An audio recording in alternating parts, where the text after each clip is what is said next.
Welcome to my channel. I'm Scott, and if you want to catch my newest video, I post one every day. In this video, I am going to walk you through the process of valuing Copart stock by analyzing their financial statements and dissecting their financial ratios so we can determine if it's a buy or a sell. Its headquarters are in Dallas, Texas, but it has over 200 physical locations around the world. The company sells used, wholesale, and salvaged vehicles in weekly and bi-weekly online auctions to consumers and auto businesses. Vehicles sold at the auctions come from insurance companies, banks, charities, car dealers, government agencies, and rental car companies. They host exclusive weekly rental auctions for buyers interested in rental cars, SUVs, and trucks. It became the first company to launch a completely online auction model, and that was in 1998. Let's get started with the model. This is a large cap company, 28 billion market cap. They're trading at $118 a share, and they have 236 million shares outstanding. Let's look at the financials. The way you value a company is you estimate the free cash flows into the future, and then you discount those numbers back to today's value. That's what we're doing in this video. And free cash flow is cash flow from operations minus capital expenditures. They have positive and pretty consistent free cash flow each year. Net income is the profit and loss on the income statement, and that grows from 400 million up to 700 million. Revenue is a sales for the company, and that seems to be growing a little bit each year, from 1.8 billion to 2.2 billion. They also have really good margins. Net profit margin is net income divided by revenue. It's how well you convert revenue into profit. And they converted over 30% of their revenue into profit, which means 69% went towards expenses. This is the company's income statement. The top line is the revenue, the sales. Below that is the cost of revenue. These are the expenses directly related to generating the revenue.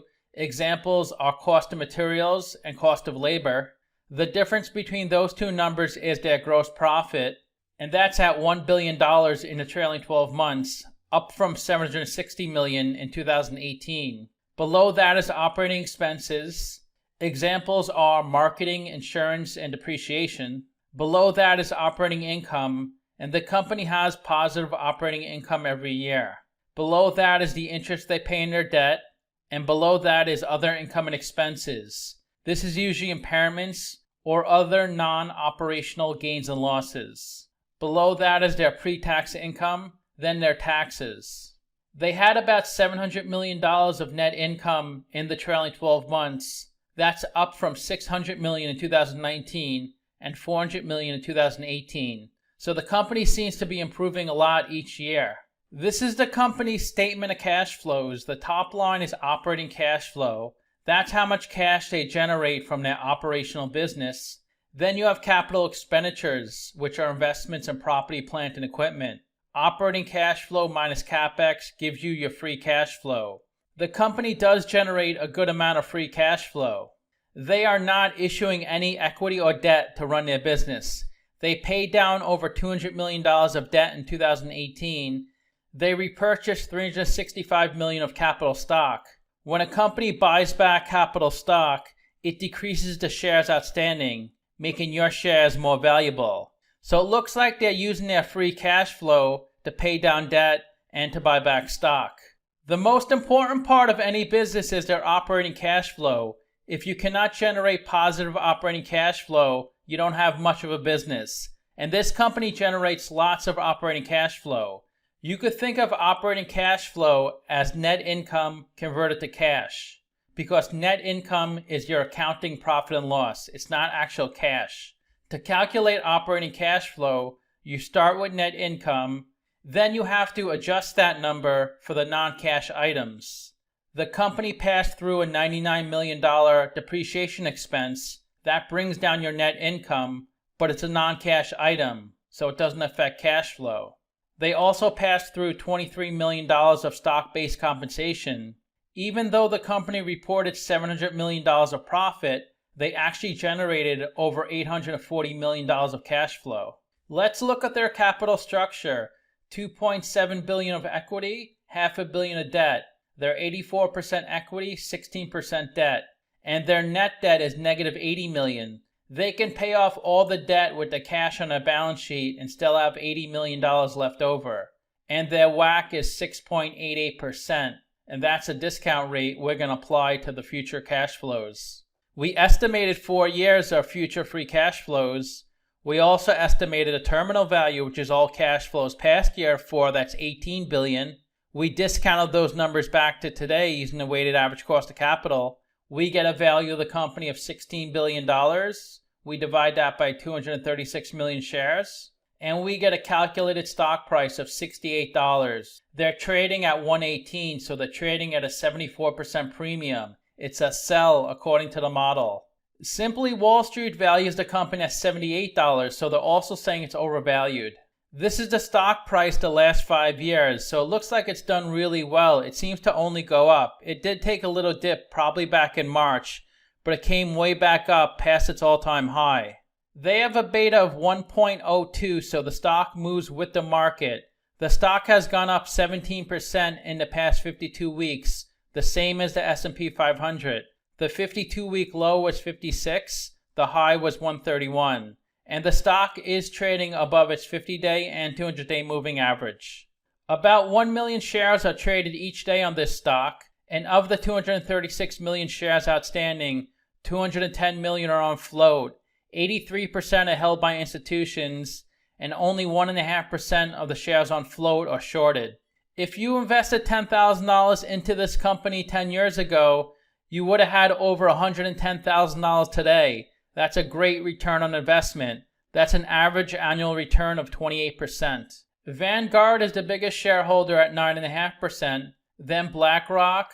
State Street owns 3.75%. And 2 people connected to the company own a lot of stock as well. Let's look at their financial ratios. The average PE in the market's 9. The median is 14. PE is stock price over earnings per share. To calculate earnings per share, that's net income over shares outstanding. They're at 40.5. Investors are paying $40.50 for $1 of earnings. Price to sales is stock price over sales per share. They're at 12.5. Price to book is stock price over book value per share. They're at 10.3. And the way you calculate book value per share, it's equity over shares outstanding. Equity is assets minus liabilities in the balance sheet, and they have $2.7 billion of equity. $2.3 billion of tangible equity because they have $400 million of intangible assets on their balance sheet. Interest coverage ratio is EBIT over interest expense. They can cover their interest payments 40 times. ROE is net income over equity. They have a great ROE at 25%. Current ratio is current assets over current liabilities. They have almost 3 times their current liabilities. And their current assets are $600 million of cash and $400 million of receivables. The company does seem to be well capitalized. They had $240 million of free cash flow and over $700 million of working capital. So they have about $1 billion of funding. The best way to look at ratios is to compare them to similar companies. These companies are in the same industry as Copart, but they do something totally different. Just keep that in mind.